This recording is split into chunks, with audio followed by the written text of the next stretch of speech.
Coming up at 11, stadiums across the state are lit up in honor of Pulaski County football player Andrew Dodson. Dedicated to Eastern and Southern Kentucky, this is WYMT Mountain News at 11. Good evening, I'm Olivia Calfee. Over the last 6 days, the Eastern Kentucky football community has had Pulaski County in their hearts. The loss of football player Andrew Dodson has shook the Commonwealth. But as Courtney Lane Brewer explains in tonight's top story, they're shining a light for their fellow competitor. The lights at football stadiums across Eastern Kentucky were expected to remain off for a few more months. But tonight, they're on, lighting up empty fields to remember the life of Andrew Dodson. Anytime something like this happens, in one sense it brings you together because you're all, want to send your condolences or your sympathy to the family, but it's much bigger than football. Dodson spent 3 hard-fought seasons with the Pulaski County Maroons, leaving a lasting impact on those around him. Kentucky, especially Eastern Kentucky, and they're Eastern Kentucky, we're all family. And football is big here, and all the coaches, we all know each other. When something like this happens, we all try to be here for each other. An impact that was bigger than rivalries or even distance. In true Mountain fashion, everyone stepped up to remember a teammate lost. This community rallies together in times like this, and so that's something that's kind of special. When we're on the field, we all want to win. It's competitive and it's exciting, but in times like this, we rally together and come together. And I think as far as the rivalry goes, it'll always be spirited on the field. It'll always be competitive, but off the field, we're like one big community, one big family. A reminder that even in the darkest of days, the support of the Commonwealth can help provide the light.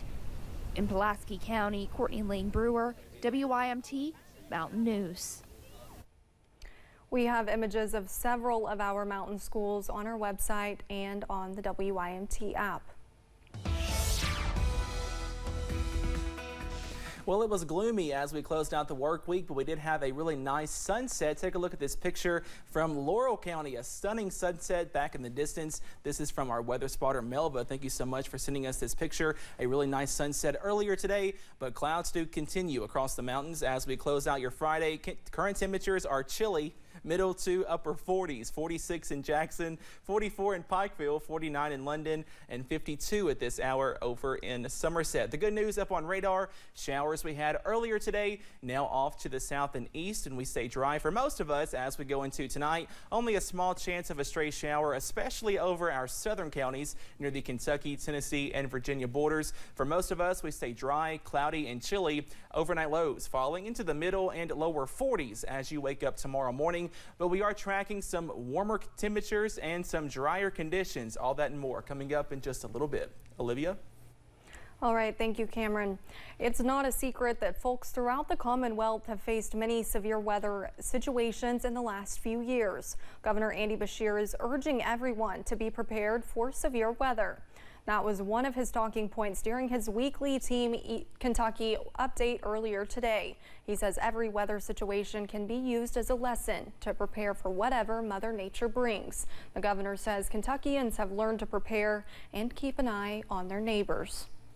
What we've learned is if we communicate, and that's the media, that's government, that's everyone, well in advance of these weather systems that move through, if people recognize how serious they are, that we can take small steps without altering our lives in significant ways to make sure that we all get through it. Beshear says every home and business should have a weather radio and a plan in place for severe weather situations. FEMA is now offering flood survivors living in temporary housing units they provided a chance to purchase the unit. FEMA will be sending out letters to eligible residents. The move is a part of a larger push to get Eastern Kentucky flood victims into permanent housing, a goal that FEMA Representative Leo Skinner says has its challenges. The units, 1, 2, 3 bedroom units that we provided to them, at no cost to them, obviously, as part of our housing plan. And one of the issues, we see in Eastern Kentucky is there's a limited amount of housing. Skinner says there are currently 94 FEMA-provided units currently housing flood survivors in Eastern Kentucky. 4 people are facing charges after illegal drugs were found inside a Floyd County home. Investigators with Kentucky State Police searched a home on Hill Road in the Herald community. While conducting a search of the home, officers found meth, fentanyl, heroin, and drug paraphernalia and cash.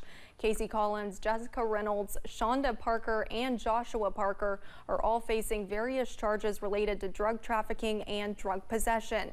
They are being housed in the Floyd County Detention Center. A Corbin man has been arrested on multiple charges. Yesterday, deputies with the Laurel County Sheriff's Office were sent to a business parking lot off of Kentucky 770, about 10 miles south of London, after receiving a complaint of a man who appeared to be passed out in his vehicle. When police arrived, they conducted an investigation and determined 66-year-old Glenn Allen Centers of Corbin was under the influence.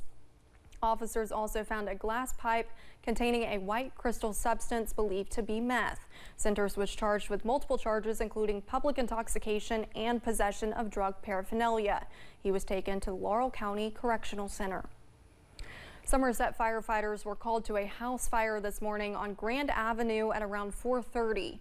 Firefighters were on the scene for approximately 4 hours. Officials say no one was at home at the time of the fire and there were no injuries reported.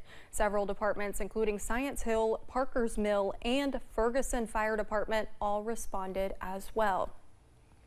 A Wayne County home was badly damaged in an early morning fire. Monticello fire crews say the fire left major damage to the attic and 2 rooms of the home. No injuries were reported from the fire, and the cause is under investigation. A church in Hindman made the walk from the Perry-Knott County line to the Knott-Floyd County line. In honor of Good Friday, several people from the community walked alongside Kentucky Highway 80 carrying the cross. Organizer Benny Bailey says the walk is about bigger goals. And this program that we do here is just a small part of the bigger mission that we all have to remind people of Easter, of Christ, and what he does for all of us.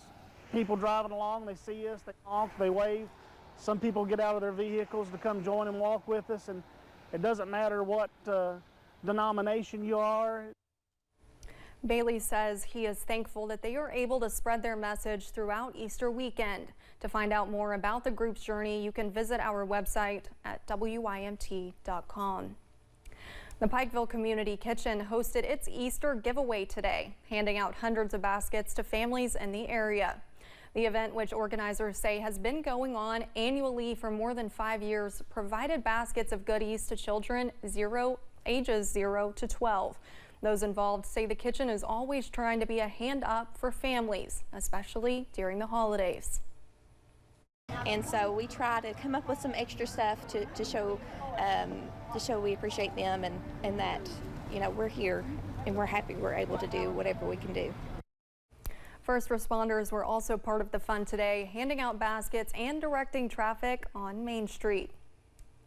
Sensory bins can be a helpful tool for kids with special needs that struggle in larger play areas.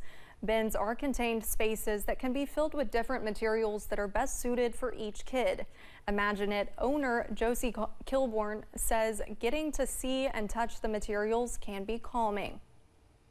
You have the fillers inside, and they're all different fillers. So you have like the rice, you have the synthetic sand or the sensory sand, kinetic sand.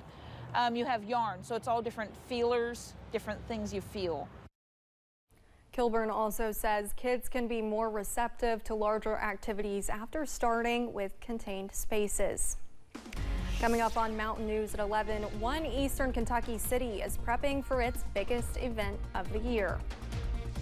And we are tracking sunshine and warmer temperatures for Easter Sunday. All those details coming up next.